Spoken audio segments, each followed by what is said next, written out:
কেন পিতামাতাদের বৃদ্ধাশ্রমে থাকতে হয় পৃথিবী আগের তুলনায় আরো উন্নত হওয়া সত্ত্বেও? উন্নতিই তো মানবতা, মানবিকতা, মনুষ্যত্ব ধ্বংস করে দিচ্ছে। হয় বউয়ের উস্কানি বা নিজের বিবেক লোভ।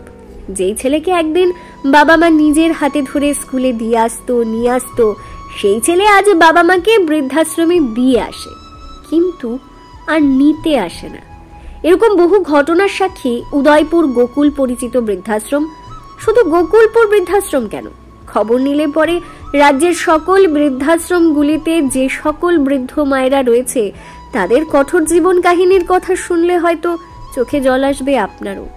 সন্তানরা থেকেও আজ সন্তান নেই, সন্তানরা চাকরি করে অনেক টাকার মালিক, কিন্তু মায়ের জন্য একখানা শাড়ি, দুমুঠো ভাত দিতে পারছে না ছেলেরা।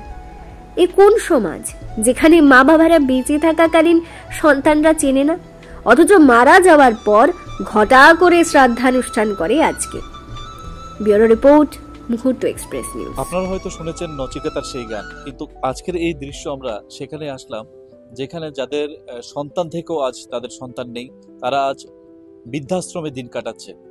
হয়তো পয়লা বৈশাখে অন্যরা বাড়িতে খুব আনন্দ উল্লাস করবে, কিন্তু তাদের দিনটা কাটবে একটু অন্যভাবে, ভিন্নভাবে। আমরা কথা বলবো উদয়পুর যে বৃদ্ধাশ্রম রয়েছে ওদের সাথে। বাড়িতে কে কে আছে তোমার? বাড়িতে কে কে আছে? বাড়িতে আমার মা বাবা আছে, ভাই আছে, ছেলে ছেলে নাই, মেয়ে আসেনি? মাইয়া হ্যাঁ। মাইয়া আছে নাই, এখন এখন মারা গেছে। আচ্ছা, মাইয়া নাই।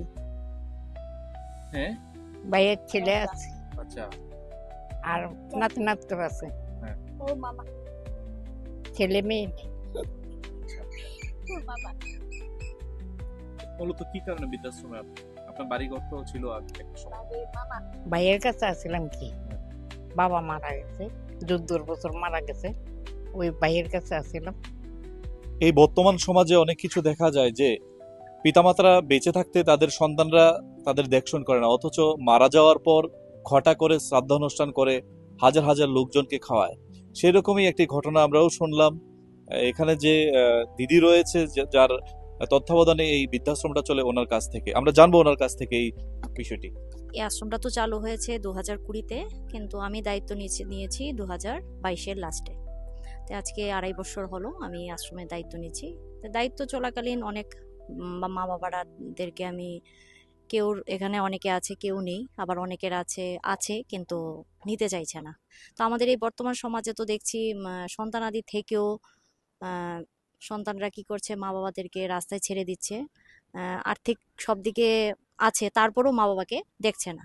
তো এই সমাজটা মানে এখন এমন পর্যায়ে গিয়েছে যেটা কল্পনা করা যায় না, যে সন্তান কিভাবে এত পাষাণ হতে পারে। যখন একটা সন্তান একটা মা বাবাকে বড় করে লালন পালন করে, যতটুক মা বাবার চেষ্টায় বড় করে, তারপর কি হয়, সেই সন্তানই যখন মা বাবাকে ঘর থেকে বের করে দেয়, তারপরে সেই সন্তান মা বাবা যখন মারা যান, সেখানে দেখি শ্রাদ্ধ শান্তি বা লাখ খাওয়ানো, বাড়িতে অনুষ্ঠান করা হয় বড় করে, তারপর লোক খাওয়ানো হয়। তো সেরকম এমন অনেক মা বাবারা আমার আশ্রমে আছে যাদের সন্তান আছে, কিন্তু তাদেরকে আমি দেখি না যে তাদের সাথে কোনোদিন যোগাযোগ করার, বা আমি বহুবার তাদেরকে ফোনও করেছি যে এসে মা বাবাকে দেখে যাও। সন্তানরা কি বলে?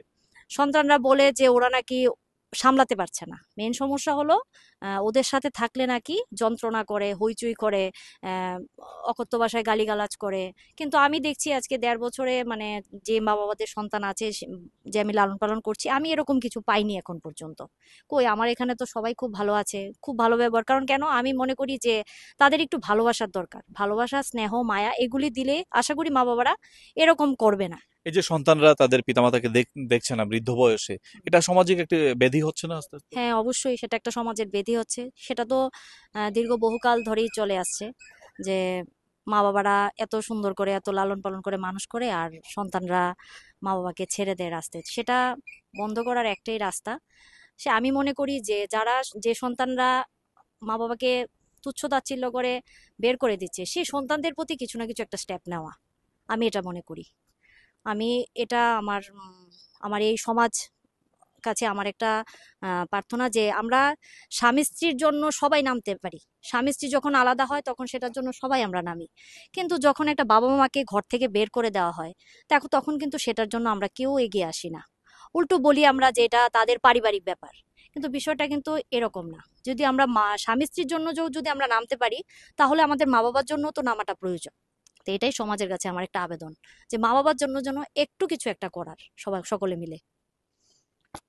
তো আমরা যারা সন্তানরা রয়েছি সকলের মিলে এই বিষয়টা ভাবা দরকার যে আমরাও একদিন বৃদ্ধ হব, তখন যদি আমাদের ঠাঁই এই বৃদ্ধাশ্রমে হয় কিরকম লাগবে।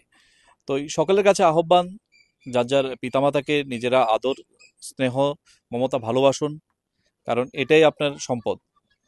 উদয়পুর থেকে প্রসেনজিৎ দে, মুহূর্ত এক্সপ্রেস।